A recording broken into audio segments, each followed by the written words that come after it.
Así que vamos a ver con la cuestión de sintaxis si hacemos al respecto. Vamos entonces a empezar ahora, vamos a hacer algunos versos más de este libro quinto de Lucrecio, sobre todo teniendo en cuenta el segundo momento del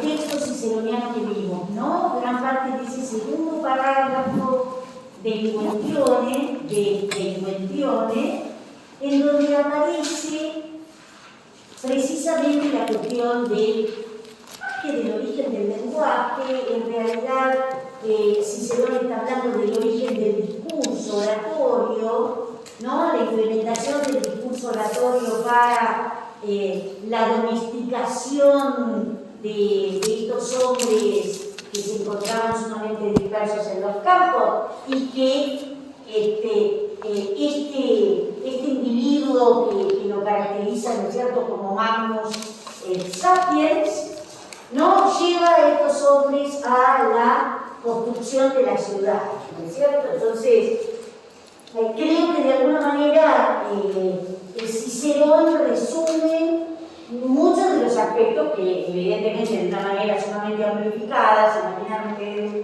que el libro quinto de Lucrecio dentro de su obra es el más largo de todos, que tiene como 1500 versos, solamente el libro quinto.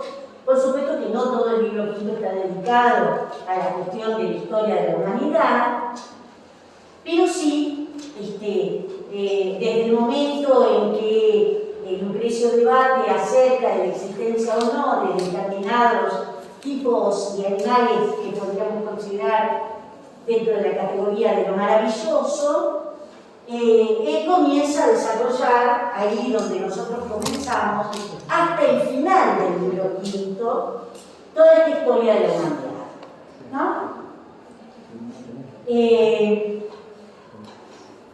Es interesante por ahí ver dónde contextualiza lo que vamos a empezar a ver ahora, que es la historia o podríamos denominar el origen del lenguaje, ¿no? En el caso de Cicerón, este origen del lenguaje, que no es tanto el origen del lenguaje, como insistir, sino como el origen del discurso oratorio, tiene sus raíces en el diálogo platónico del Cratilo, o del Crátulo, como querramos llamar.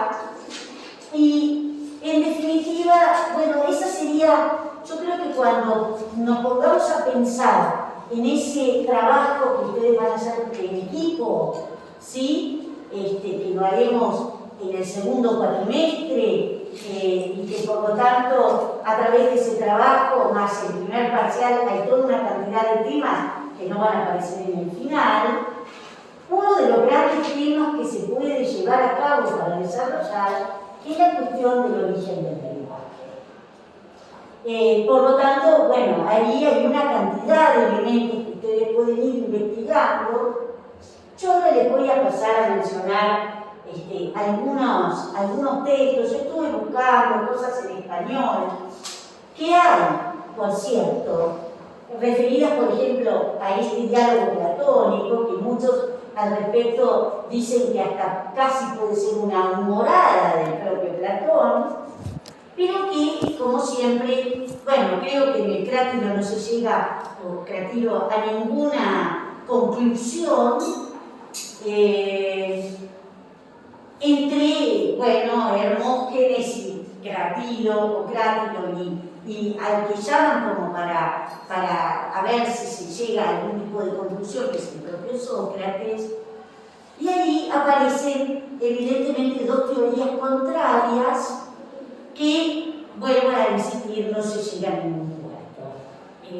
No se llega a buen puerto. Lo que sí aparece la figura de que le habría puesto los nombres a las cosas, que es evidentemente lo que aparece en el texto ciceroniano, ¿no es cierto? Es decir, que tendría la capacidad de organizar, ¿no es cierto?, el lenguaje como un instrumento de comunicación para hombres que no tenían, digamos, esta posibilidad. Y acá el gran debate es si solamente hablamos para el mundo griego, propiamente dicho, y esto también incluye a los bárbaros. Hoy estaba leyendo un artículo al respecto que hacía una comparación que me parece un poco incompleta, porque hablaba solamente de Platón frente a Lucrecio, y ahí me parece que hay un intermedio que este expositor le faltó, que es precisamente la posición estrictamente de Epicuro, ¿sí? Entonces, si uno tiene que hacer un trabajo más o menos ordenado, tiene que comenzar con Platón, seguir con Aristóteles y luego, sí, detenernos en Epicuro para después poder llegar a Lucrecio. Lo que sí es interesante tener en consideración que en el Lingüentione platónico, en el Lingüentione, ciceroniano, está la marca de este texto de Platón. Por lo tanto, esa podría ser una construcción que ustedes pueden empezar a llevar a cabo, ¿no es cierto?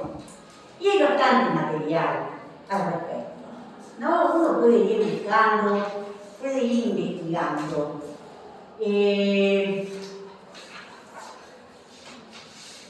Yo encontré un texto sobre la posición de Epicuro, que está fundamentalmente, saben ustedes que sobre Epicuro quedan fragmentos.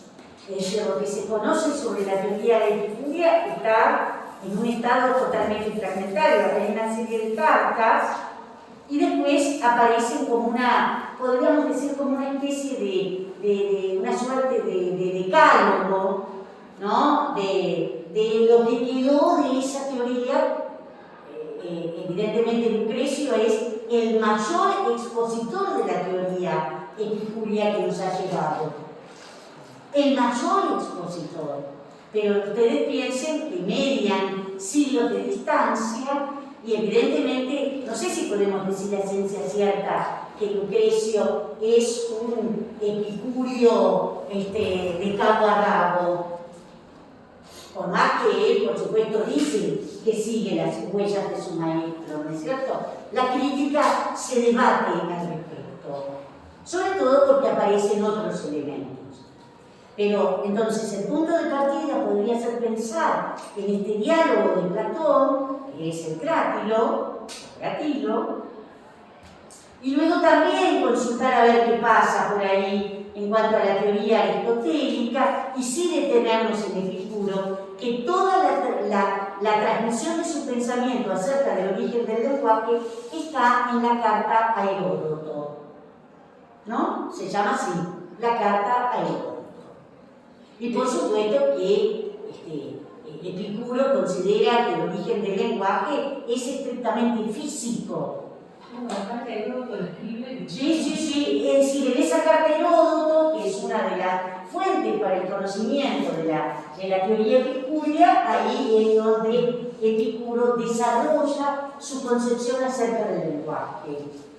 Yo encontré un artículo, después se lo puedo pasar, lo tengo puesto y digo, lo pongo en el campo, no pongo en el campo, porque es como sumamente filosófico, muy específicamente filosófico, y bueno, a ver, qué sé yo, no sé si nosotros tenemos por ahí tanta especificidad como para llevar adelante una lectura y una comprensión, pero bueno, yo creo que lo voy a subir porque es lo mejorcito que más o menos encontré. Por otro lado, hay un libro de Julia Kristeva,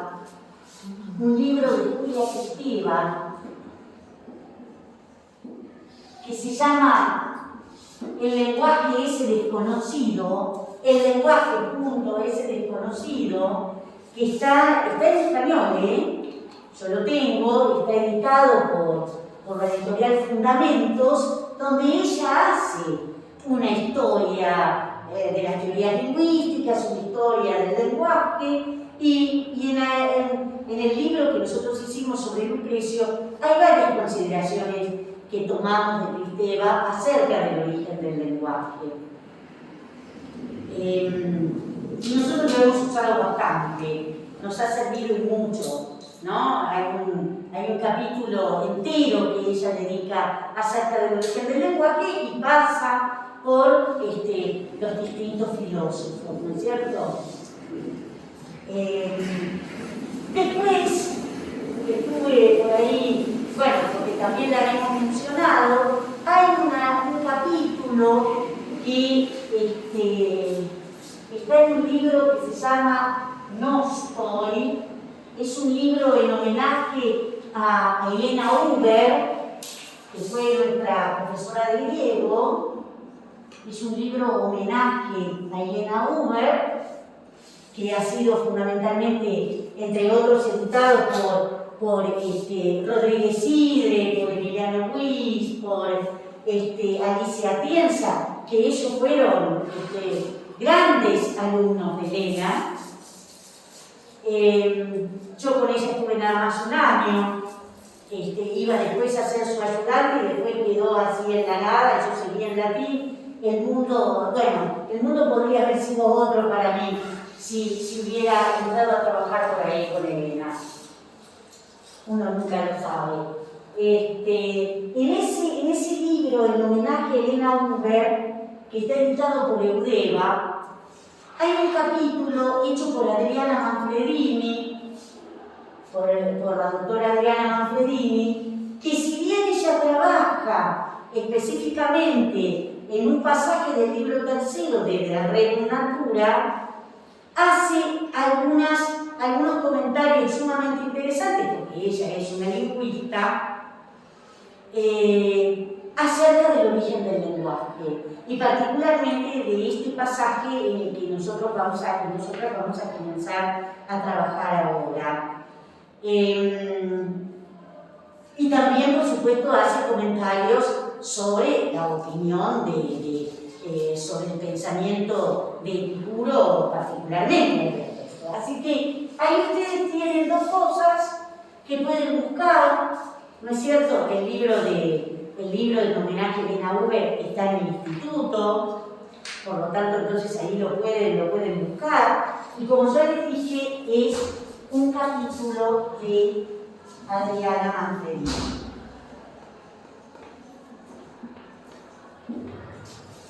¿Sí? Creo que, bueno, estas cositas son como para poder entrar sobre este tema, que además me parece sumamente importante por el hecho de que lo que nosotros vamos a ver, en estos versos de Lucrecio, entran en oposición en relación con lo que habíamos visto en la Incuestión de Cicerón, ¿no es cierto? La cuestión de que no existe, vamos a encontrarnos en Lucrecio, ningún ser de carácter misional que venga y enseñe cómo hay que hablar. Evidentemente, nosotros vamos a advertir que es la propia naturaleza la que lleva al hombre, casi por utilidad, y ahí la palabra utilitas, van a ver que, bueno, entra por ahí medio un conflicto acerca de si es la utilidad o si es una necesidad la que lleva al hombre a hablar.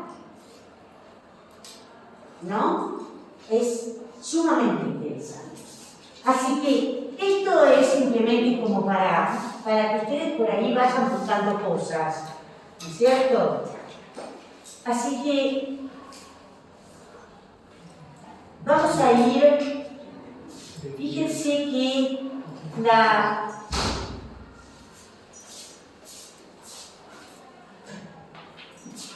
tras la aparición del hombre, que después si quieren, esos versos que nosotros no vamos a ver, pero que sí les puedo decir más o menos cuáles son los grandes temas que ahí ustedes se van a encontrar.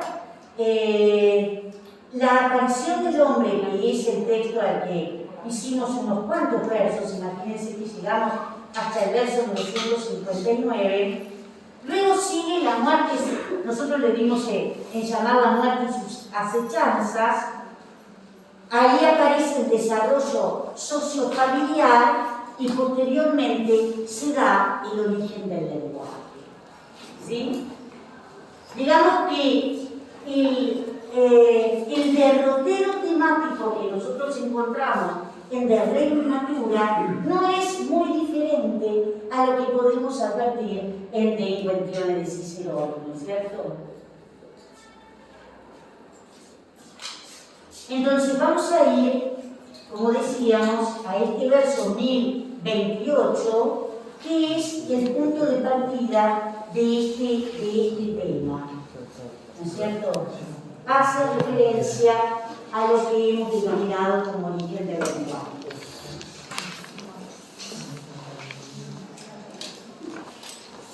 Bueno, se lee, para comenzar,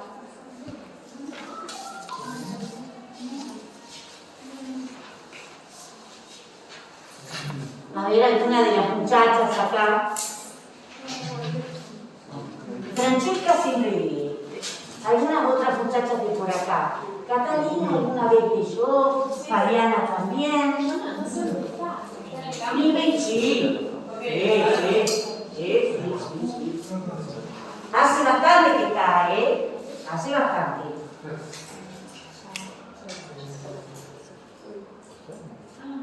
¿Sí? ¿Lo encontraron? No hay nada.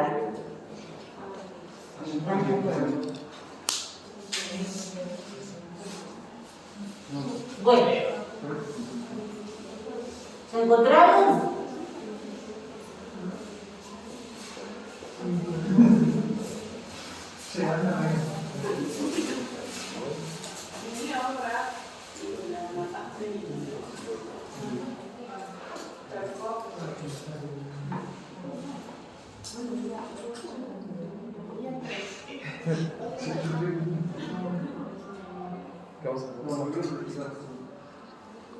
¿Estamos?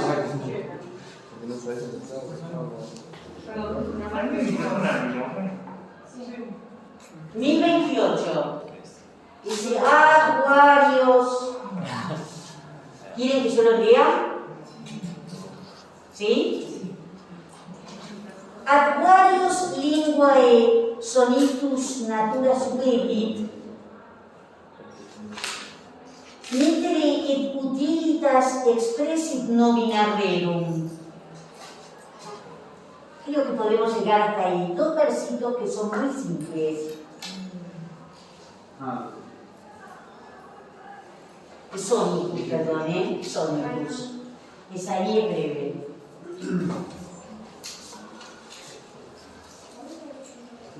¿Qué encontramos acá? Gente, ustedes tienen que venir con el texto. Es así.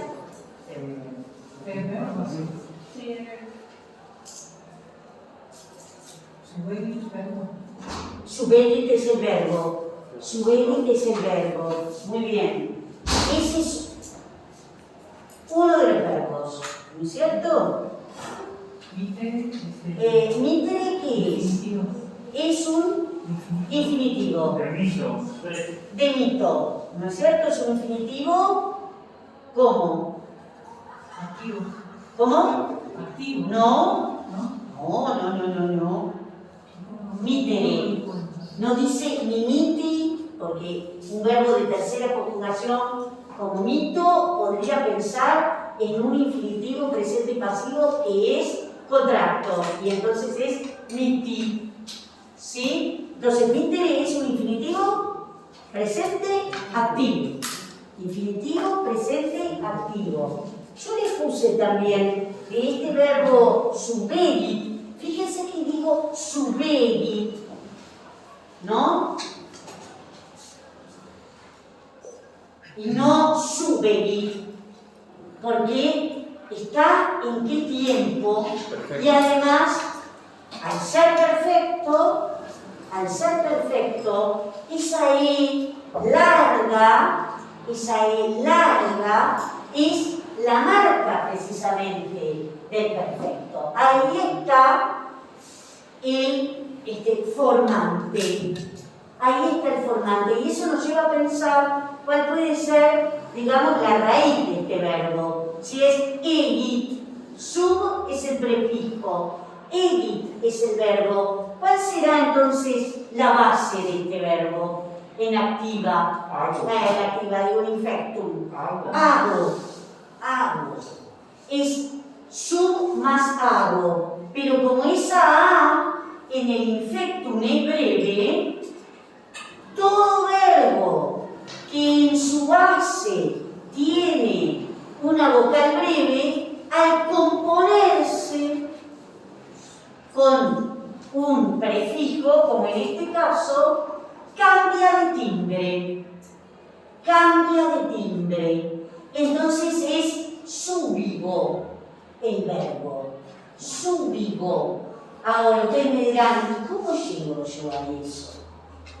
¿Se acuerdan que yo les dije que cuando se producían estos cambios tímbricos muy esperables entre el infectum y el perfectum, tengo que poder descubrir cuál es el perfecto? Y voy a buscarlo.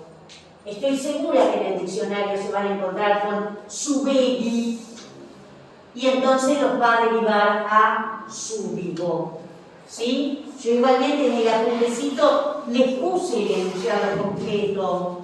Y fíjense que cuando vean ese enunciado completo, se van a encontrar que el supino de este verbo súbigo es subactum. Subactum. Y ahí no me va a quedar ningún tipo de duda. No es cierto que es un compuesto de hago. ¿Sí? El verbo, por supuesto, significa algo así como forzar, obligar, ¿sí? ¿Cuál podrá ser el sujeto? El sujeto de subegit, perdón, tanto que dije que era larga y lo digo que era breve. Natura es el sujeto. Entonces, observen que yo les dije que en este tipo de filosofía que es materialista, tenemos que ponernos a pensar que el origen del lenguaje en Epicuro y evidentemente en Lucrecio va a tener siempre la misma coherencia, ¿no? Todo está a partir de la naturaleza. Por eso es que se habla hasta de una teoría física del origen del lenguaje en Epicuro, porque está ligada a la naturaleza. ¿Sí? No hay nadie más allá que esta naturaleza que es la realidad misma de las cosas. Y hasta tal punto llegan los materialistas que los elementos que componen el lenguaje, pensemos las letras del alfabeto que se denominan elementa, funcionan como los átomos. Eso lo dice el propio Lucrecio en el libro primero. Y lo va a decir en otro momento también, pero en el momento del libro primero que comenta y discute y argumenta en contra de diferentes filósofos presocráticos, ahí aparece esto que habla acerca del funcionamiento de los elementa de la lengua. Entonces, natura es el sujeto. ¿Qué me pueden decir?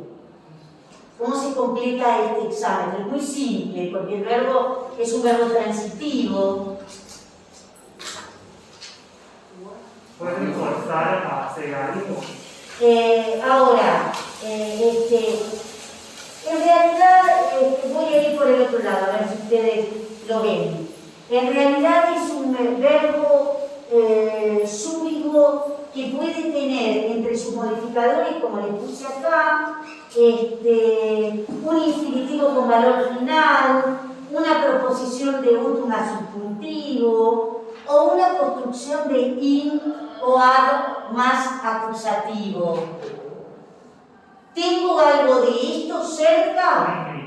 Tengo un infinitivo. ¿Cómo será ese infinitivo? ¿Cómo voy a llamar ese infinitivo? Objetivo. No. Final. Es forzar a algo, forzar para algo.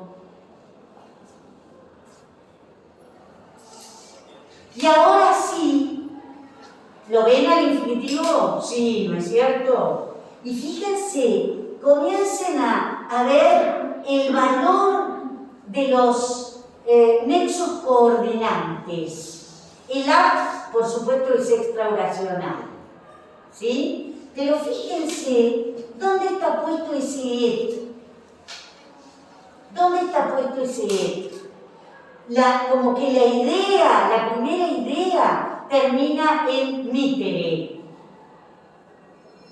Y la segunda parte de este predicado verbal, que va a ser un predicado verbal compuesto, tiene otro núcleo verbal, que es expresivo. ¿No es cierto? ¿Estamos de acuerdo? Entonces, podemos hablar de una construcción de infinitivo final. ¿Sí? ¿Por qué digo una construcción? Porque incluye varios. Exactamente, varios sonitus linguae, que va a funcionar como, ¿qué será eso? Objeto directo de mitere. Entonces, vamos a tener lo siguiente para que ustedes lo vean. ¿Qué significa mitere? Mirá, pensá que nosotros tenemos a ese verbo más de las veces de lo que vos te imaginás. Mito es enviar, ¿no es cierto? Pero nosotros tenemos mito con un prefijo que es precisamente emitir. Claro, empiecen a pensar tantas veces que tenemos el verbo mito. Admitir, aún cometer es un cambio de salir por E, ¿no? Transmitir, emitir, remitir, ¿sí? Y omitir, ¿no?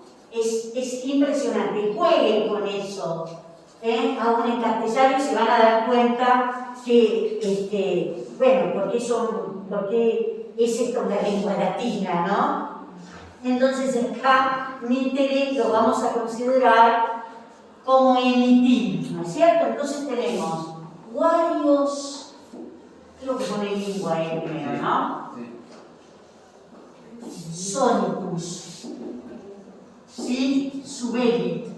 O sea, como que emitimos sonidos por naturaleza. Claro, la natura, no. La natura es sujeto. Sí. Está nominativo. No por naturaleza. Eso, por supuesto, tú lo Claro, vas... no estaba haciendo una traducción directa, estaba... Vos lo estabas pensando de otra manera, sí. Y es mitere. Entonces, todo esto lo cortamos así, ¿no? Esto es una construcción del infinitivo final. emitir. Claro.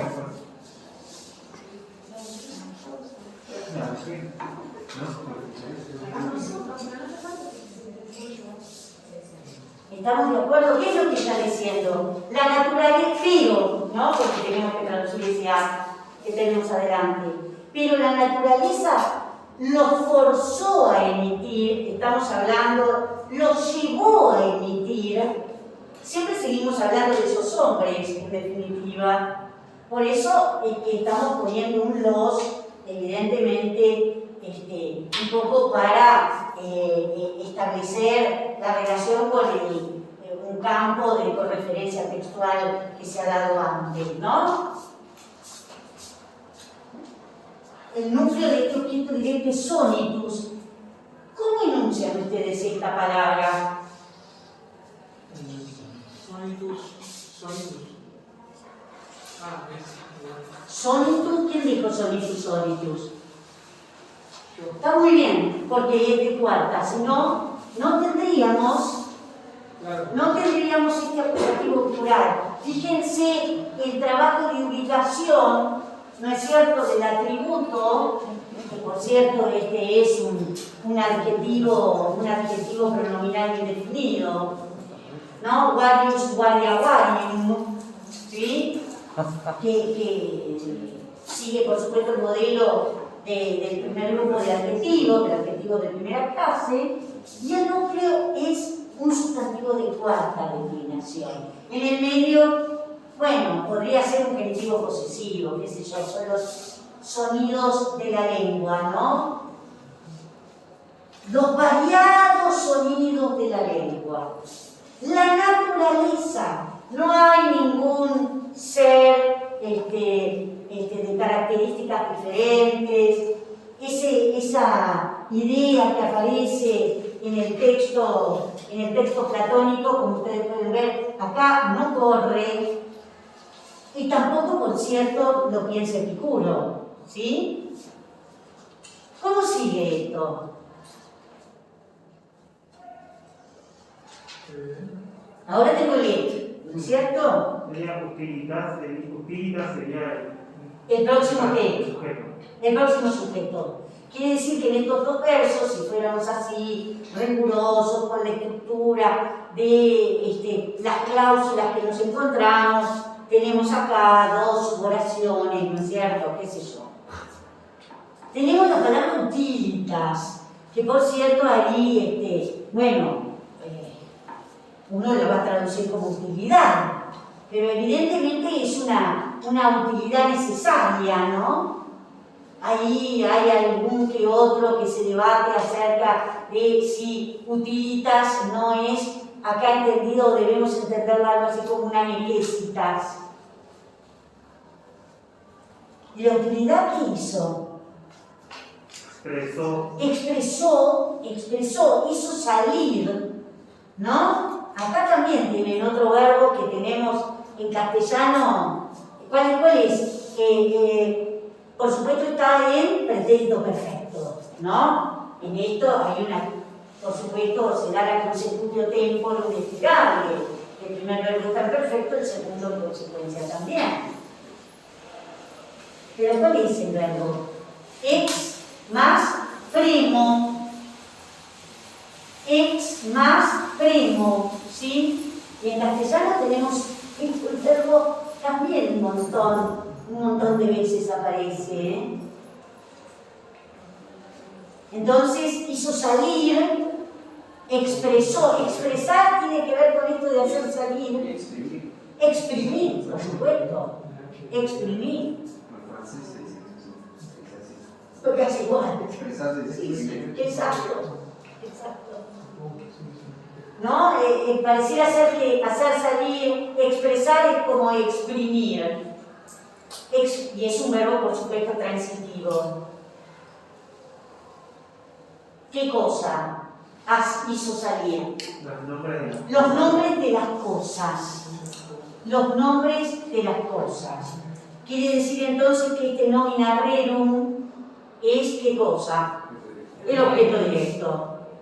El objeto directo del verbo expressi. Había un librito que se usaba en la escuela primaria, que ahora no me acuerdo del autor, que se llamaba un libro que había sido perseguido en la época de la dictadura y que había estado, por supuesto, silenciado, que se llamaba El nombre de las cosas. El nombre de las cosas. Y era un libro de lengua. Era un libro de lengua. Me sale Blatosevich, pero no era Blatosevich, su autor. Bueno, muy bien. Cosas para decir, por ejemplo, acá Kristeva, por ejemplo, dice, recuerda Kristeva que en la búsqueda de la interpretación del mundo físico, los filósofos materialistas dividieron la sustancia primordial e infinita con el propósito de aislar los elementos, a lo que compararon con las letras del alfabeto. Era esto que yo les decía, que aparece ya en el libro primero, ¿no es cierto?, de Rerum Natura. Los elementa de Empédocles, los Homiómeros de Anaxágoras, los átomos de Leucipo y de Demócrito son los correspondientes materiales de las letras del significante. Es decir, que ya también entre los filósofos físicos, fisiólogos, como se lo llamaba, entre los presocráticos, bueno, aparece precisamente esta suerte de metáfora, ¿no? Y no nos olvidemos de la profunda relación, a pesar de que lo argumenta negativamente, que los críticos lucrecianos han visto en esta relación entre Lucrecio y entre Edwin, ¿no? Demócrito dice, fue el primero que empleó las letras del alfabeto para ejemplificar sus demostraciones atomísticas. Epicuro, siglos después, piensen ustedes que Demócrito del siglo V a.C. y Epicuro 2 siglos después, sostuvo también que los elementos ínfimos y no visibles son asimilables a las letras. Lucrecio, como su continuador, desarrolla una concepción atomista del funcionamiento del significante y justamente concepción atomista, Cristeva lo pone en itálica, ¿no? Es un destacado que hace el autor. Vamos al tercer verso. En realidad vamos a hacer tercer y cuarto verso. Tercer y cuarto verso. ¿Quién lee?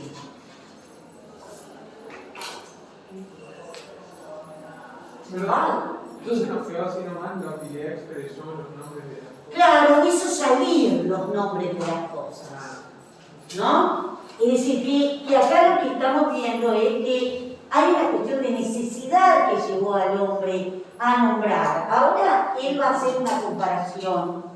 Lo que vamos a ver en el tercer verso de este pasaje, que por cierto no es muy fácil, este tercer verso, porque aparece allí una proposición comparativa, ¿no? Y si ustedes leen el apuntecito, van a ver que yo destaqué algunos contextos esperables para este tipo de proposición que vamos a encontrar acá.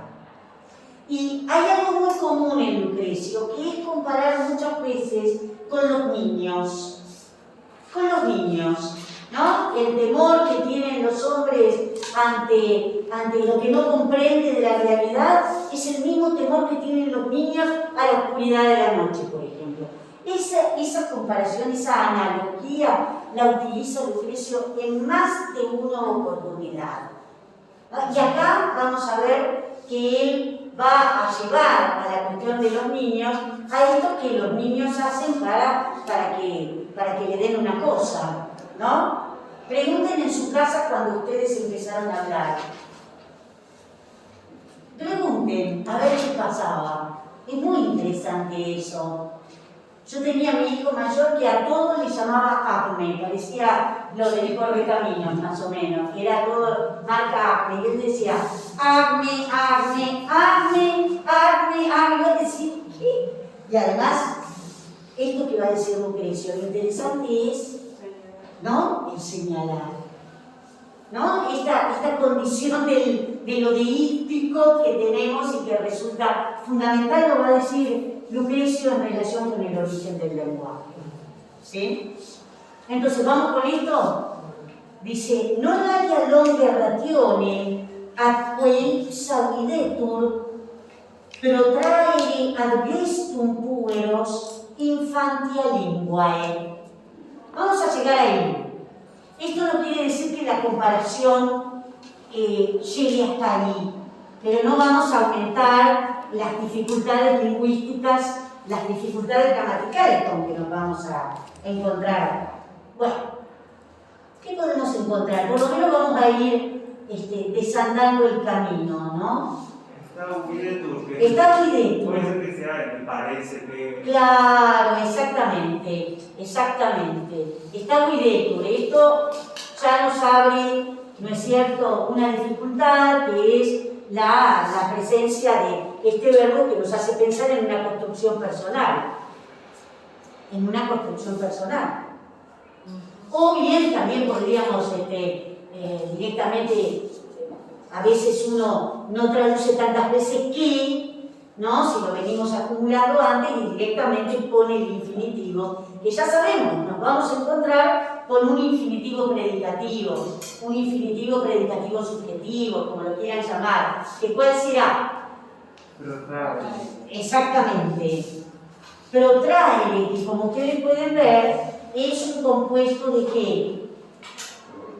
De trao. Es un compuesto de trao. ¿Sí? Muy bien. Infinitivo presente activo también. ¿Y qué más pueden llegar a identificar? Alia e ipsa non pronam. Claro, alia dice non alia longa ratione. Ese es todo un problema. Hemos encontrado variadas traducciones. Hay quien hasta hace desaparecer alguna palabra. A no poder terminar de armonizar todo esto, hace desaparecer alguna palabra y no la traduce. Alia, si nosotros hiciéramos la métrica, yo tendría que decir así, non alia. ¿Qué será entonces? ¿Qué caso tendrá si yo digo non alia? Ablativo. Ablativo, exactamente. Ablativo. Non, larga, breve, ahí tengo el primer dáctilo, y a, larga. Entonces, ¿con quién estará concordando? ¿Sí? Allá, con ratione. Con ratione, exactamente. Muy bien. Y tengo este adverbio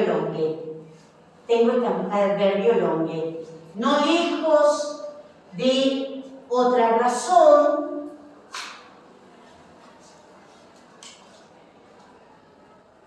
vamos a empezar por ahí, ¿no? Podría ser una suerte de, sí, un circunstancial de modo, donde ese longue es el núcleo y como remite a una lejanía, lo otro es un separativo, ¿no es cierto? No lejos de otra razón.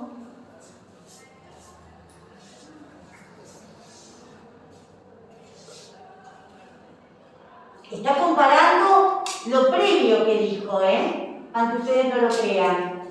Va a comparar lo previo que dijo esos dos versos de arriba, cuando habló de que la naturaleza lleva al hombre a sacar, a emitir variados sonidos y en consecuencia hacer salir los nombres de las cosas, y entonces ahí va a establecer una comparación.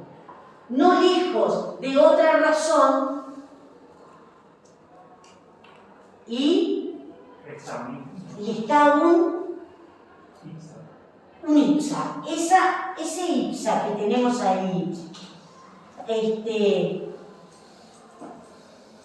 está en nominativo. Ya se los adelanto. ¿Qué otra cosa les parece que ven ahí que les puede llegar a traer problemas?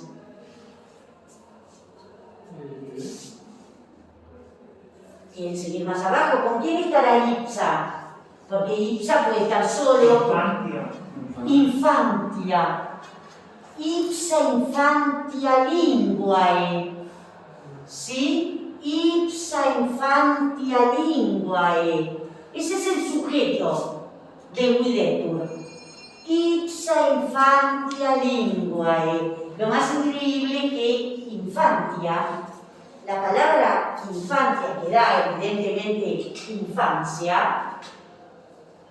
tiene en su base un verbo, que es el verbo for.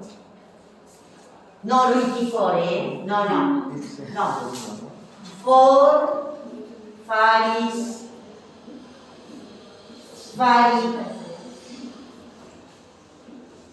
facusum. también. Es una de las formas, puedo decir, también tiene un carácter sagrado, ¿no? Decir una palabra sagrada. También puede ser presagiar, ¿no es cierto? Se utiliza este verbo cuando se hace referencia a la palabra emitida por Dios, ¿no es cierto? Pero podemos pensar en un participio presente, ¿sí? Que es el que nosotros encontramos acá, como base para este sustantivo infantia, ¿sí? Pero que en realidad, ¿qué significa infantia? Si yo les digo que esto es hablar, es el que no habla. La infantia es la incapacidad de hablar. La incapacidad de hablar.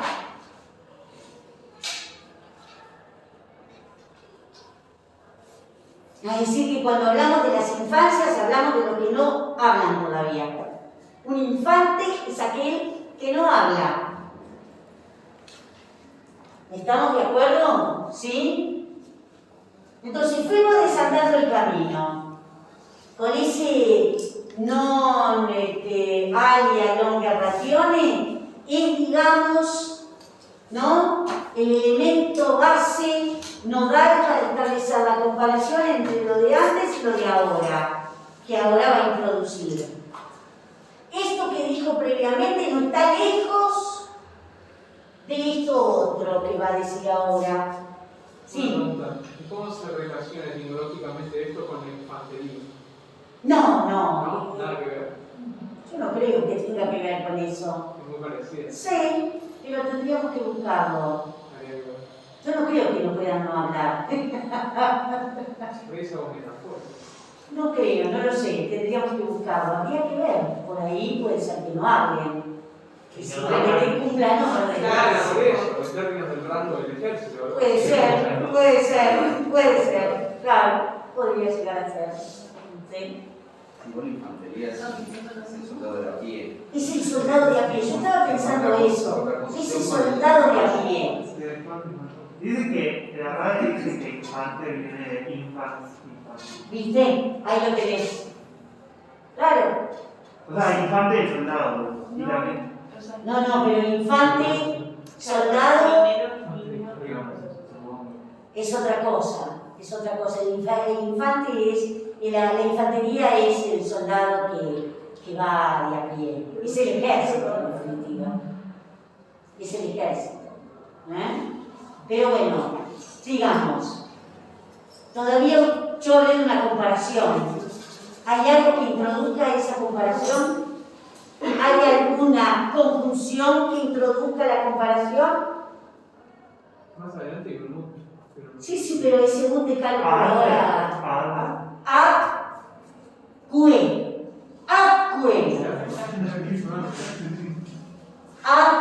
Gente, es tremendo esto, Es tremendo. Miren todo lo que yo les puse. Atenti.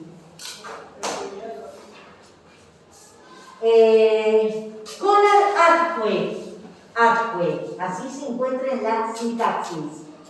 Acque con adjetivos y adverbios que marcan la identidad, la semejanza, la igualdad y la diferencia. Y acá yo les puse un montón, todos los que pone Arnoux se lo puse para que ustedes lo tengan en cuenta. Puede aparecer aecus, par, dispar, similis, disimilis, etc. Lo tienen todo acá. Les destaqué en negrita alius. Alius es el adjetivo, por supuesto un adjetivo pronominal, como es alius, ¿no? Que es esperable como el elemento previo para que aparezca este acque, con el cual se establece una relación de semejanza y de identidad, de igualdad. La identidad es eso, es la igualdad. Entonces estamos hablando de una comparativa de igualdad, que a veces son las más difíciles de determinar. Porque si yo veo un comparativo, veo un comparativo. Pero acá la cosa es mucho más sutil. Yahweh es una palabra desgraciada también en latín. También es una palabra desgraciada en latín. Entonces, con estos adjetivos y adverbios, entre todos ellos aparece alius. Y aparecen otros más, aeque, pariter, similiter, contra, que puede ser una preposición pero también un adverbio. Justa, que puede ser una preposición pero es también un adverbio, etc. El objeto de la comparación es corrientemente introducido por atque, es decir, que con este contexto de adjetivos y de adverbios, la comparación puede ser introducida por atque, o bien, que yo se lo puse ahí, atque, o bien ac. Ojo, porque uno dice, pero son conjunciones copulativas, pero en nuestros contextos, como ustedes pueden ver, no. ¿Sí? Que, claro, en realidad si uno se pone a pensar por ahí, la conjunción copulativa suma elementos que están en el mismo nivel, ¿no es cierto? Entonces hay como una idea de similitud, por lo menos de equidad, o de cierta igualdad. Entonces, esta palabrita atque es la que introduce la comparativa. ¿Sí? Uno dice, ¿será como una suerte de segundo término de comparación? Y también podríamos considerarlo. Dentro de todo este circunstancial de modo, tengo, ¿no es cierto?, ese núcleo longue, esa suerte de separativo, de relativo separativo, y esta comparación.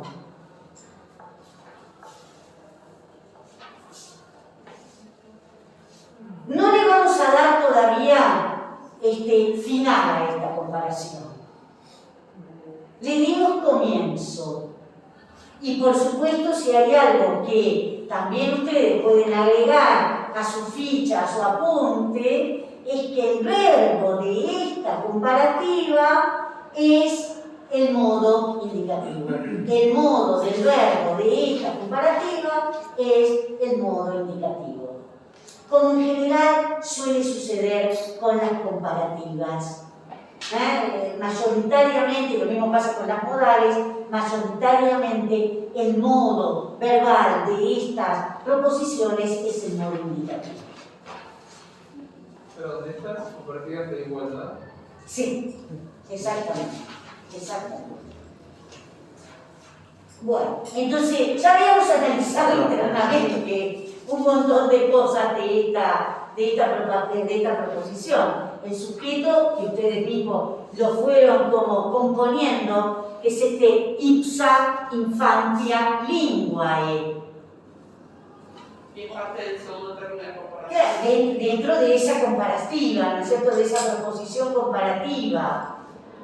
Por supuesto, ipsa es el atributo, infantia es el núcleo, linguae, ustedes no se olviden de esto, que viene de una raíz verbal.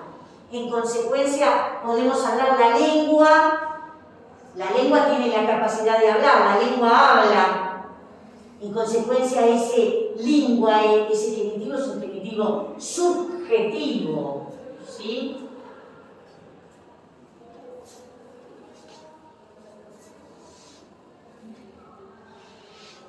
¿Y qué más nos falta? ¿Qué más nos falta por lo menos para terminar el análisis de ese cuarto verso? Claro, por traere. ¿Qué dijimos que era teniendo en cuenta que tenemos a Widetur? Definitivo. Personal. No, predicativo subjetivo, como lo quieran llamar, infinitivo predicativo. Pero es un verbo transitivo. Claro. Entonces el objeto directo de protraere, perdón, pueros, claro. Así como la naturaleza lleva a los hombres, los obliga de alguna manera a emitir variados sonidos de la lengua, a la lengua casi podríamos decir, ¿no? Y les hace salir los nombres de las cosas, no lejos de esta argumentación, de este razonamiento, como la incapacidad de hablar de la lengua parece, ¿qué valor le dimos a este? Arrastrar, está bien, arrastrar, no nos olvidemos que el verbo trao tiene una significación de un movimiento un tanto forzado, y fíjense que está en consonancia con ese subedit que teníamos arriba.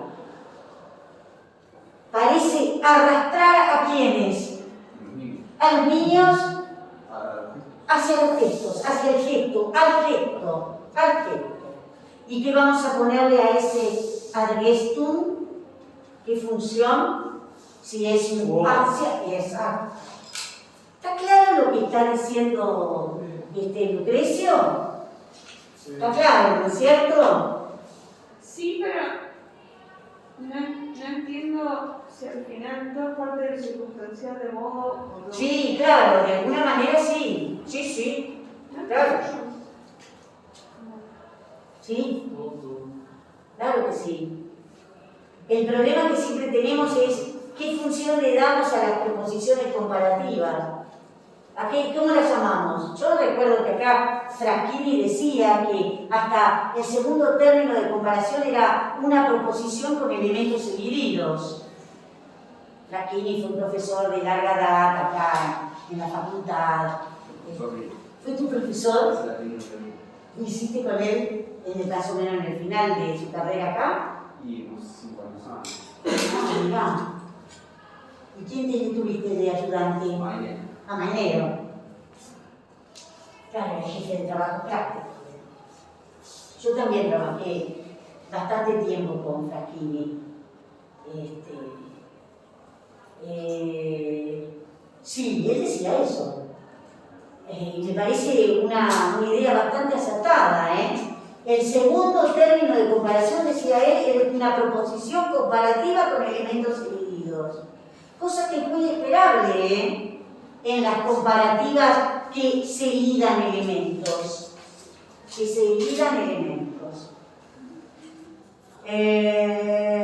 Muy bien. Dijimos que la preposición, esta comparativa no termina acá. Leo lo que sigue, los dos versos que siguen, y ahí hacemos el corte, así tenemos toda la idea más o menos completa. Dice: cum facit ut vivito, quae simpra essentia monstrem. Sentit enim quisque suas quod posit abutit. Por ahí hacemos el primer verso y cortamos, porque ya con ese primer verso vamos a tener varias cosas.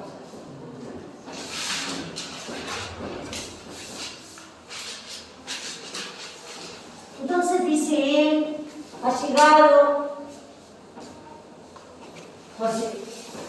a este momento que está estableciendo esta comparación, esta analogía entre lo que le pasa a los hombres y lo que le pasa a los niños, que entra dentro del aparato didáctico del propio Lucrecio, ¿sí? Este tipo de analogías.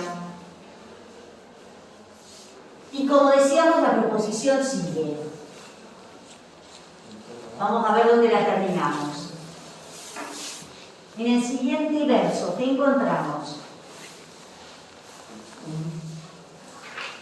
¿Qué encontramos? Otra palabra que se las trae siempre la ley. Cuando tengo cuando tengo ¿no? Ahí se me para un poco el corazón.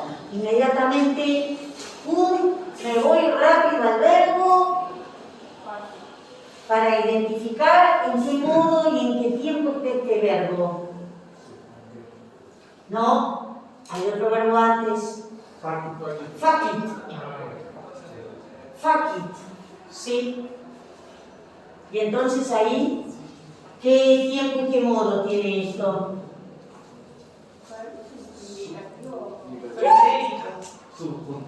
¿Qué? Estoy por morir. Abre la ventana y acá, me quiero morir. Sí, ¿qué te parece? Sí, ¿no? Entonces, ¿qué será ese fuck it? Fuck it, gente. Presente. Menos mal. ¿De qué? Del indicativo. Si fuera imperativo tendría que decir fuck. Fuck tendría que decir. ¿Sí? Son los que tienen estos imperativos apocopados. ¿Sí?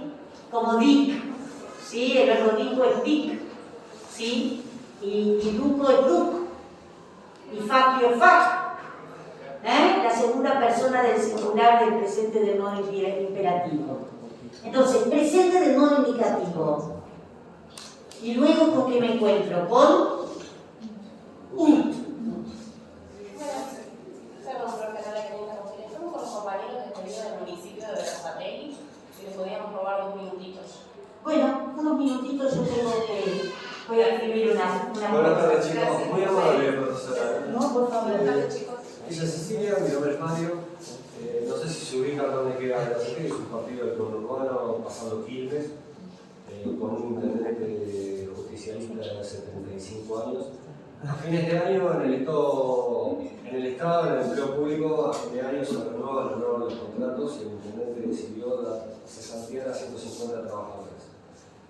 Comenzamos una medida de fuerza que se extendió por casi 10 días, conseguimos que de esos 150 reincorporen a casi todos, 140, pero 10 trabajadores quedan en la calle todavía y si bien está judicializado, porque están precarizados, o sea, hay un fraude laboral, muchos de esos trabajadores tienen más de 10 años de antigüedad y es ilegal lo que dice el intendente.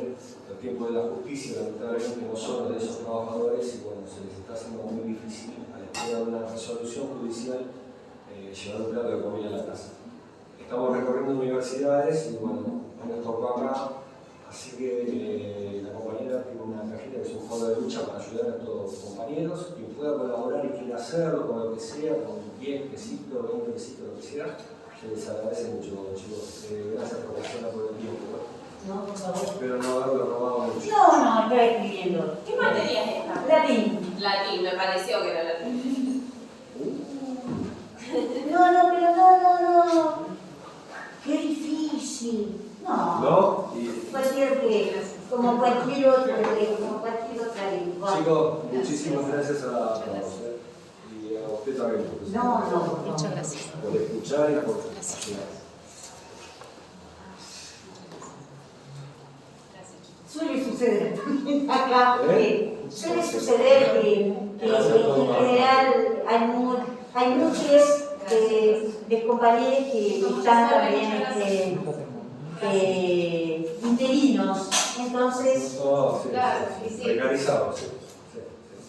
Gracias. Que también bienvenido, gracias chicos, gracias por ver.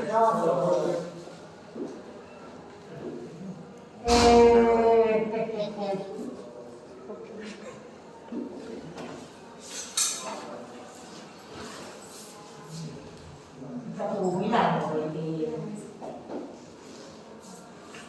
Acá tenemos un punto. Cum facitur vidito quaesim praesentia monstrem. Y entonces, ustedes me dirán, acá se abre, veníamos de allá arriba, de esa comparación. Y ustedes me van a decir si termina o no la comparación. Y hasta dónde se extenderá. Acá que se abre, yo tengo este incluyente, subordinante, como lo quieran llamar. identificamos que esto es presente del modo indicativo. En consecuencia, ese cum con presente del modo indicativo, ¿de qué cum estamos hablando? Temporal. Temporal. Quiere decir que de acá hasta el final, porque además tiene un punto, por lo menos, gracias a los filólogos que lo pusieron, ¿no? Sé que tengo una proposición incluida, subordinada, qué sé yo, como le quieran llamar, adverbial temporal, que por cierto va a ser un circunstancial de tiempo. Entonces sí sí continúa La comparativa y terminada ¿dónde? Acá. Acá también va a terminar la comparativa. Porque esa comparación lo dice, no solamente lleva, ¿no? La argumentación dice, no es solamente que al niño lo obliga de alguna manera o parece arrastrarlo al gesto y ahora precisa, ¿no es cierto? Argumentativamente cuando lo hace y en qué circunstancias lo hace cuando lo arrastra al uso del gesto. ¿Estamos de acuerdo? ¿Y puede ser que la respuesta sea el modo? ¿Qué cosa? Lo que se abre con un. ¿La de ut? No. No. Esto, si ustedes se van a las fichas del latín 2 a la de las proposiciones sustantivas, se van a encontrar que existen estas subordinadas sustantivas que llamamos vulgarmente como facio más ut con subjuntivo. Facio ut más subjuntivo.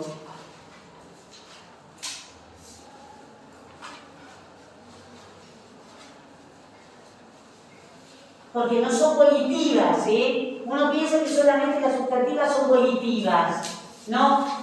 Existen también estas que están directamente relacionadas con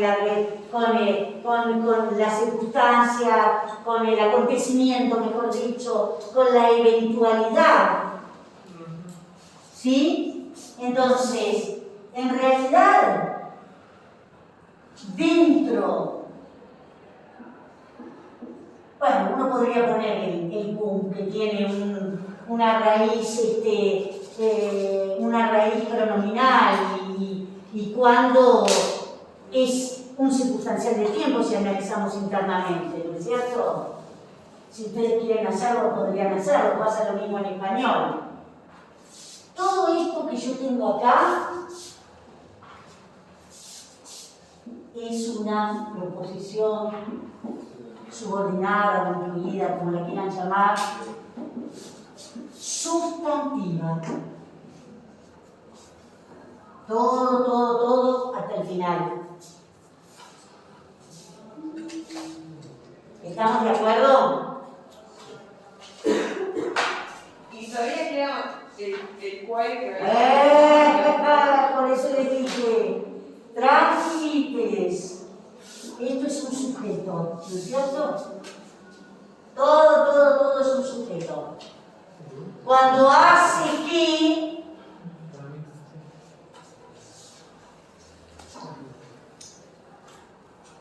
cuando hace eso, ¿no?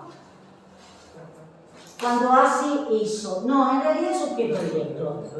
Cuando lo hace, cuando sucede que, más que, está bien si lo pongo como aunque podría uno pensar que es la naturaleza el sujeto que está allá arriba, así que fíjense esa posibilidad. Aunque puede introducir una subjetiva. Este es el incluyente. Y adentro la voy a separar y la voy a poner acá.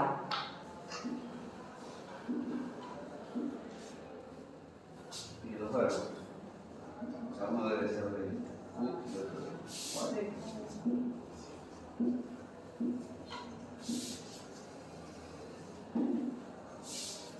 Sería dígito, sujeto y. No, Dígito, mirá, Mm. con esa O, ¿no? Entonces, espérate. ¿Quién se supone que muestran? Pueros. Pueros. Quiere decir que todo esto dentro de la debut es todo predicado. ¿Sí? Son los niños. Monstren. Pónganlo así. Son los pueri. Que antes había aparecido como objeto directo. Parece arrastrar a los niños al gesto. Cuando hace, y ahí está. Claro, es el objeto directo porque el sujeto es esa infancia lingua. Ahí está. Es el objeto directo.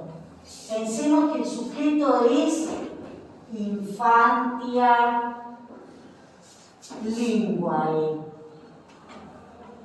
Es la incapacidad de hablar que hace que, y ahora analicemos internamente, Que hace que muestre los niños muestren. lo que está en presencia con los Mirá, esto es más fácil. Dígito, que sea instrumentos. con el dedo. Sí. Muestren El objeto directo. exactamente. ¿Y este objeto directo qué es a su vez? Una preposición. Una preposición. ¿De qué tipo? Sustantiva. No puede estar sustantiva. ¿Sustantivada? Claro. Mira, podríamos pensar ambas cosas. Si aún estando sustantivada como vos decís, Porque como es sustantiva. lo que está en presencia. vos podés pensar en esto. Que muestren con el dedo las cosas Claro. que están presentes. Esa es una posibilidad. Pero no deja de ser sustantiva, ¿eh? No deja de ser sustantiva. También podríamos pensar que muestren qué cosas están presentes. ¿Sí? Y no deja de ser sustantiva.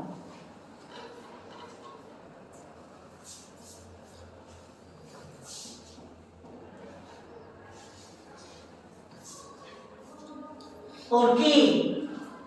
Si las consideramos las cosas que están presentes, el verbo está en subjuntivo. Por atracción modal. Por atracción modal, porque está dentro de una estructura que tiene un verbo en modo subjuntivo. Y si no, lo podemos pensar como una enfática, ¿no? Que muestren qué cosas están presentes. ¿Qué cosas están presentes? Internamente, sujeto, predicado, núcleo, predicativo, subjetivo, obligatorio.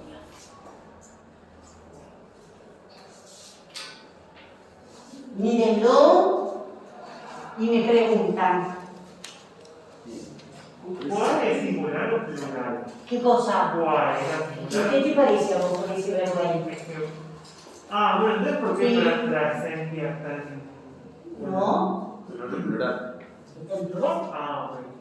Claro, si estás hablando es neutro, claro. Exactamente. Pero ¿cuál es Ustedes no se... ¿Cuál es neutro plural? También. Bien.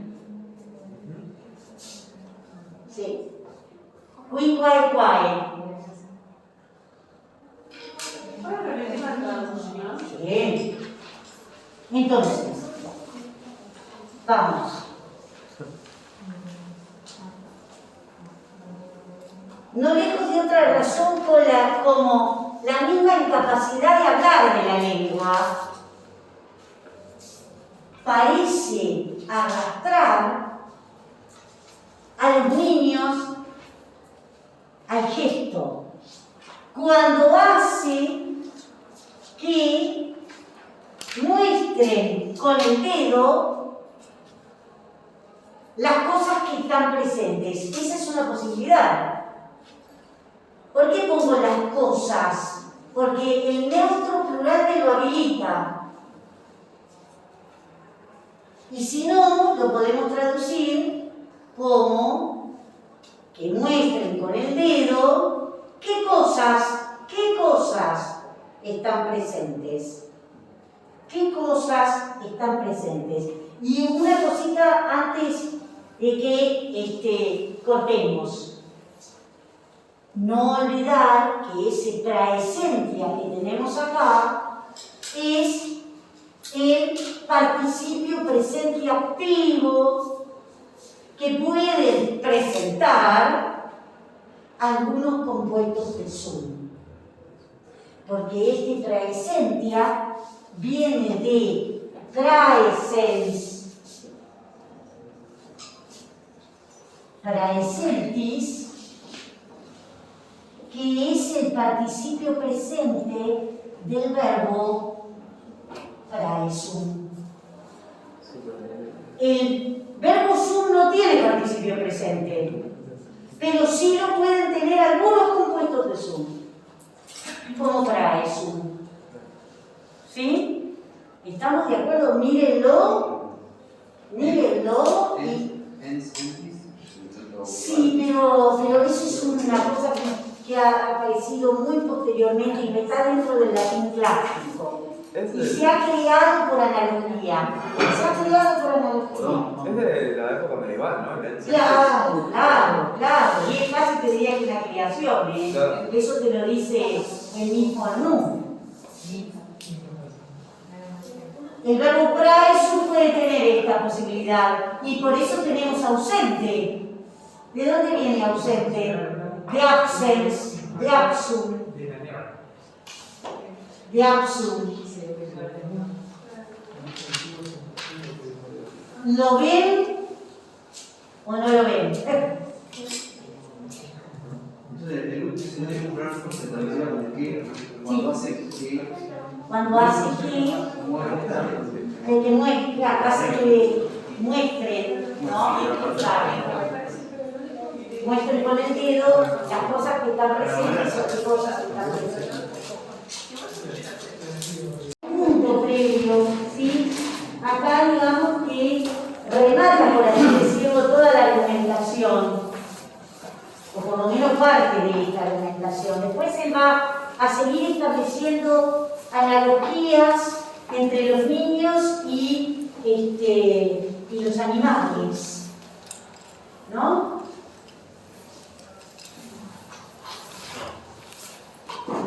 Bueno, muy bien.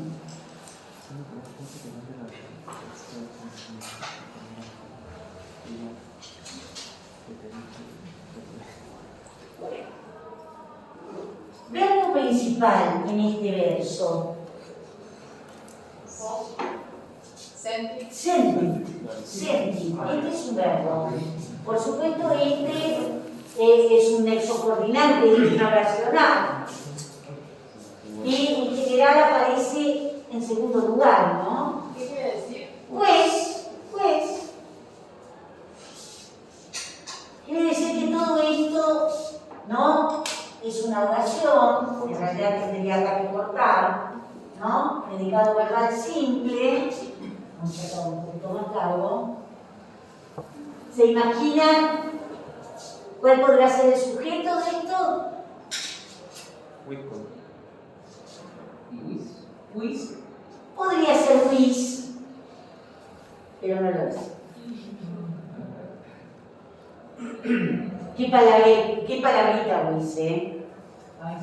Qué palabrita, ¿eh? Que no aparece en todos los casos, ¿no es cierto? Whis. Claro. Me acuerdo que Schroeder decía que se podría reemplazar el genitivo y el dativo por otra palabra como robolis, ¿no? Con la idea de fuerza. Entonces, ¿cuál podrá ser? ¿Hay algún otro nominativo?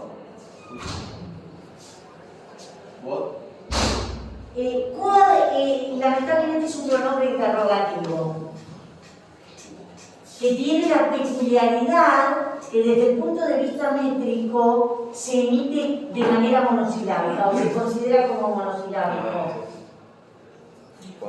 Eso es interesante, ¿sí? Esto se produce lo que se denomina una sinícesis. ¿Sí? Yo ahí creo que se lo puse. Me pareció un dato. Una lista poética. Claro, se considera para la métrica como un monosílabo. Como un monosílabo. Porque si no nos va a dar el metro si lo hiciéramos esto, ¿eh? Y ahí viste de segundo lugar. Pero ustedes lo están viendo, todavía no han aprendido. Quisque. ¿Qué pasa con los pronombres indefinidos? Terribles los pronombres indefinidos. Fíjense que también acá se comprueba maravillosamente, yo creo que nunca deben haber visto aparecer esta palabra, y sin embargo acá identificamos que tanto quisque como quod tienen algo en común, que es esa base común para pronombres indefinidos, interrogativos y relativos. Ahí está la cuestión. Todo lo demás, ¿no es cierto?, el predicado verbal simple, porque este verbo es el verbo principal, entre otras razones porque está el indicativo, el verbo sentio, ¿sí?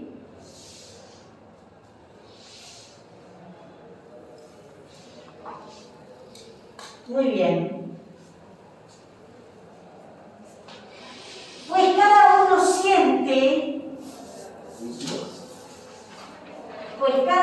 siente, y acá siente algo.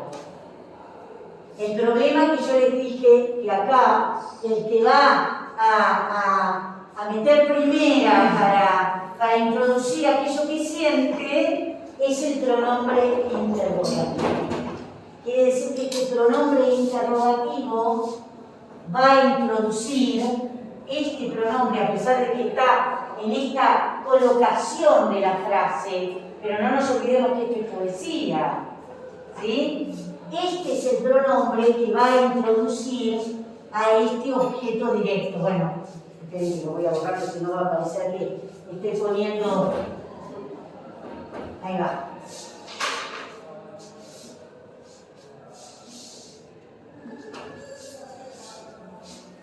Este objeto directo es una proposición incluida, sustantiva, interrogativa e indirecta. Este pronombre interrogativo se traduce como ¿hasta qué punto? Y fíjense, gente, miren, ¿lo ven? El relativo y la preposición. ¿Hasta qué punto? ¿No? Pues siente hasta qué punto cada uno, ¿no? Cada uno siente hasta qué punto. Y ahora tenemos que analizar internamente la preposición. Esto es, qué sé yo, circunstancia de modo, internamente. ¿Tiene sujeto internamente la proposición? Uy. Podría ser quiz, pero ¿qué hago con esta palabra? Eso tiene que ser un... Claro, Y tiene que compararlo. con quiz. Este es el objeto directo dentro de la proposición. Quiere decir que no hay sujeto. El sujeto sigue siendo, ¿no es cierto? El sujeto es quisque, ¿no? Internamente la proposición.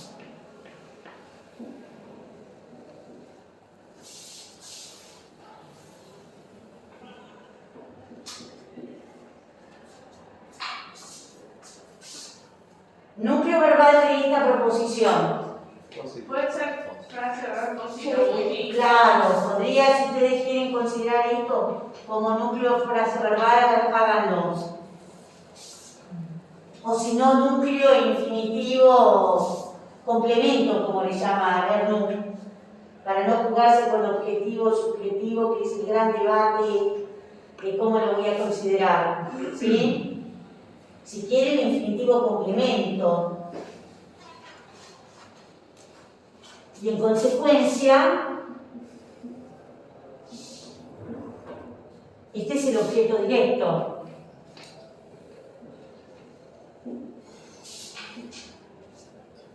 ¿De dónde viene este abuti?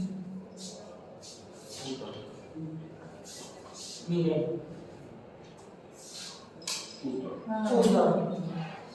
Ab más utor.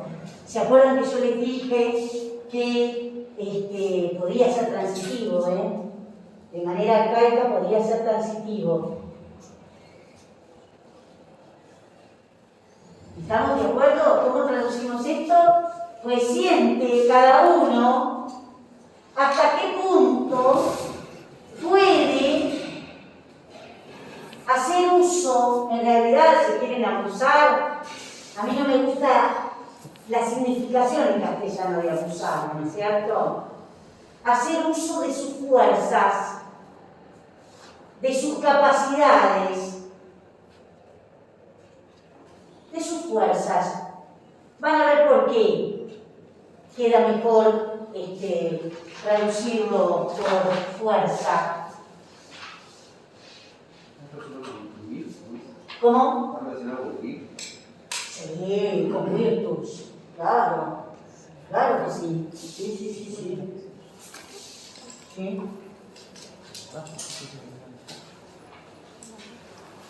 Bueno.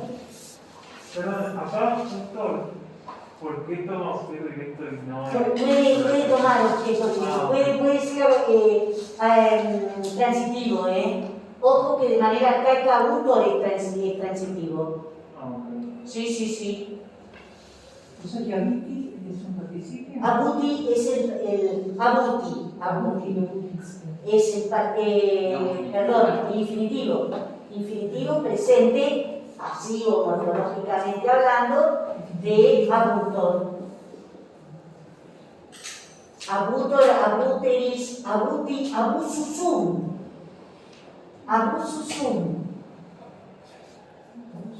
¿Sí? Muy bien. ¿Qué tenemos? ¿Cómo sigue? ¿Cómo sigue esto? Dice, corna nata prius vitulo, quam frontibus extent, iris iratus petit atque infectus inundet. Primera comparación, otra analogía en realidad. Quizás no comparación, pero sí un ejemplo dentro de una serie de ejemplos tomados de la naturaleza y de la naturaleza animal.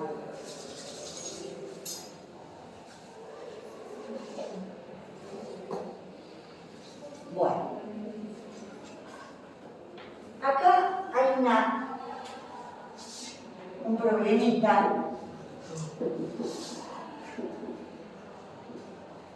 en este verso.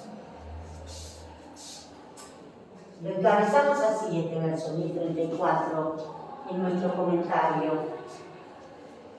¿Por qué estoy dando tanta prioridad a estas dos palabras que pueden aparecer juntas,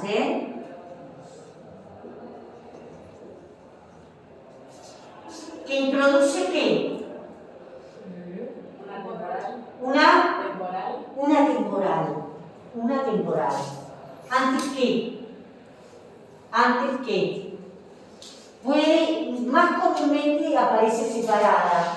Esa separación se llama mesis. La separación, ese corte, se llama mesis. Es lo más común. Entonces se introduce una temporal. Quiere decir que este verso, todo este verso 1034, es la proposición adverbial temporal.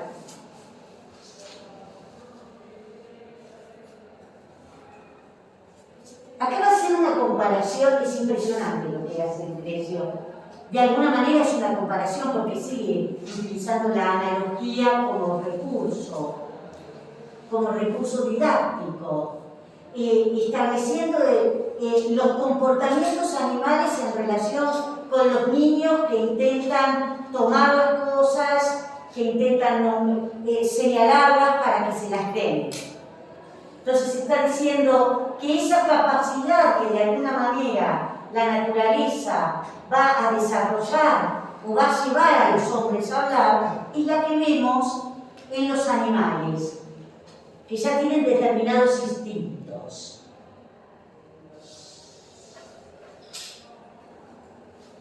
Todo esto entonces, este verso 1034 es una proposición temporal que vamos a analizar internamente. Ahora, vayan a buscar el verbo de la proposición temporal. Extend. Extend.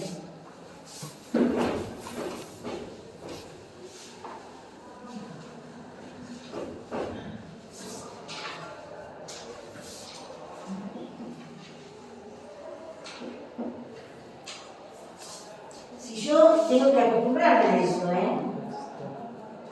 le saco el prefijo, ¿con qué me quedo?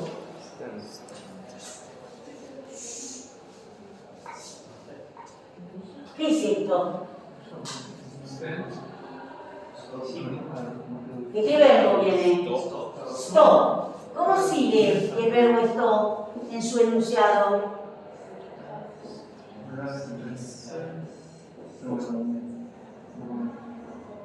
Entonces, ¿qué tiempo y qué modo es esto?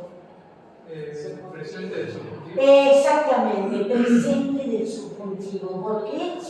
Porque tengo una que es el formante del presente del subjuntivo. ¿Estamos de acuerdo? Quiere decir, y esto pónganselo así, a modo de gran apuntecito, muchas proposiciones temporales van por indicativo, pero hay algunos casos particulares que van en subjuntivo, entre ellas las que están encabezadas por priusquam, puede ser antequam, y puede ser, por ejemplo, dum con indicativo significa mientras, pero dum con subjuntivo es hasta cuándo, hasta qué. Miren ustedes cómo cambia, por supuesto, porque el subjuntivo es eventualidad, es posibilidad.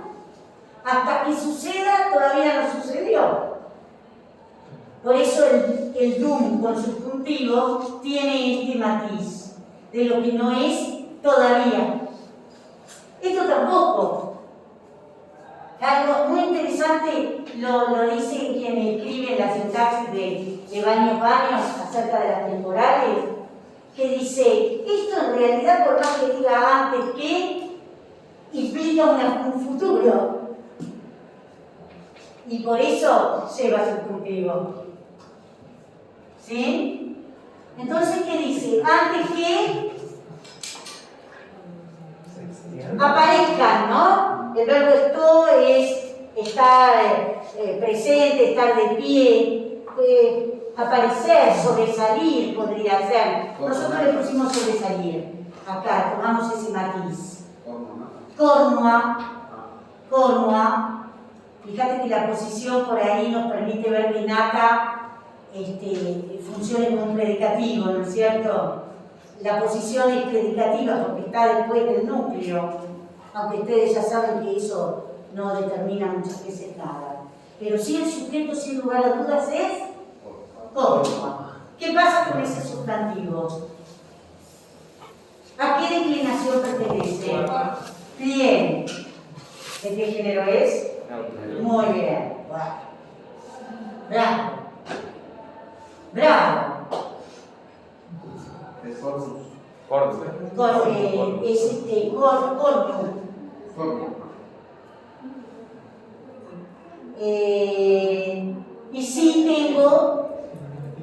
tengo un predicativo después, con ese nata. ¿Sí? Nata Nata frontibus es el predicativo, nacidos de la frente. Frontibus, piensen que acá está hablando de los terneritos o de los becerros, y ahí está ese título. Sí, frontibus puede ser un relativo de separación, de origen, y ese título que tienen ahí es el objeto indirecto, ¿no? Antes que le salgan al ternero, al becerro, qué sé yo. Claro, sí. Puede ser un relativo de interés. Le salgan al ternero, al becerro, los cuernos nacidos de su frente. No podría ser hasta un hombre, nacidos en la frente, pero me parece que está bien la idea que le salgan de la frente, ¿no? Y ahora vamos a la parte principal de este enunciado. ¿Qué encontramos en el verso 1035? Mírenlo. Tenemos iratus y tenemos infectus. ¿Están en qué casos? Iratus e infectus. ¿Qué les parece? Nominativos. Nominativos porque está refiriéndose a vitulus, vituli. Ese es el sujeto. ¿Sí? Lo que pasa es que estos adjetivos son predicativos. ¿Estamos de acuerdo? Y tenemos dos verbos. ¿Sí? Petit y nurget. Son dos verbos, bueno. Yo algo creo que le puse acá. En realidad no. Ahora se los voy a completar un poquito para que ustedes lo tengan.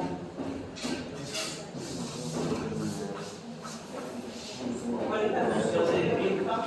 ¿Cómo? ¿Cuál es la función de Vilma? Es el incluyente. Claro. Por ahí uno podría, en realidad, si uno fuera muy fino, Prius en realidad te indica el tiempo, el antes, es el adverbio. Y el Juan introduce, en realidad es el subordinante propiamente dicho. Pero pueden aparecer juntas esas palabras. Y de por sí entonces vos le pondrías incluyente. Dale. Me perdí un poco en la traducción. Dale, espera que voy a...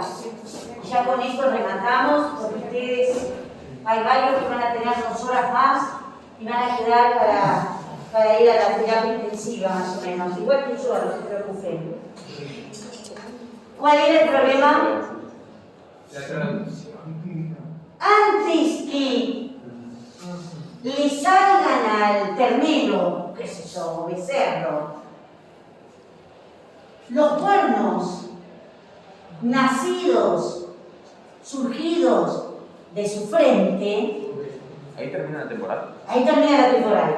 El verso 1034 es toda la temporal y además es muy claro esto, porque tenemos un Juan que está medio desarmado, pero el verbo ahí en posición final me está marcando el límite.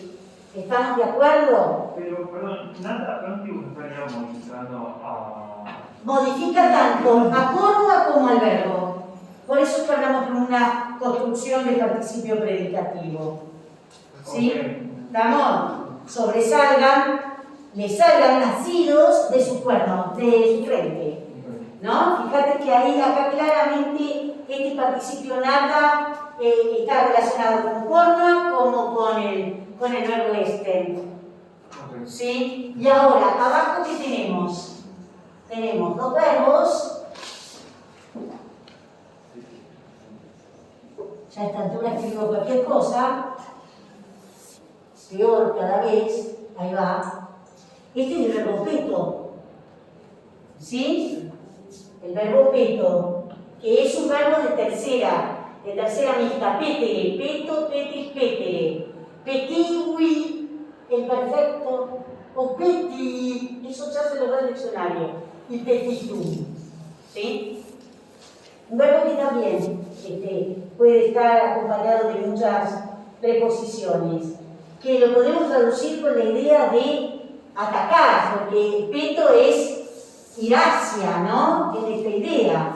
Ataca, iracundo. Ese irar que tenemos acá es un predicativo subjetivo no obligatorio, ¿sí? De este núcleo verbal. Cada núcleo verbal está acompañado por un adjetivo que funciona como predicativo subjetivo no obligatorio. ¿Estamos de acuerdo? Fíjense que por acá tiene el nexo coordinante. No, es un adjue, perdón. Necesitaba una sílaba. Bueno, la puso desde total, la tiene que unir con lo que viene después, que es infestus. Esta parte, como ustedes pueden ver, es absolutamente simétrica. Tengo un predicativo subjetivo, un verbo núcleo. El nexo coordinante, un predicativo subjetivo, un verbo núcleo. Y como ustedes pueden ver, ambos comienzan igual. Este verbo es un verbo de segunda conjugación, inurgeo.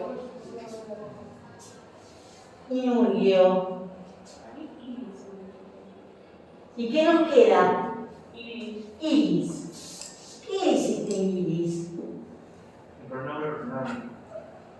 Pronombre demostrativo. ¿A qué? ¿No es cierto? Ile. Está en posición inicial. ¿Con quién se relaciona directamente?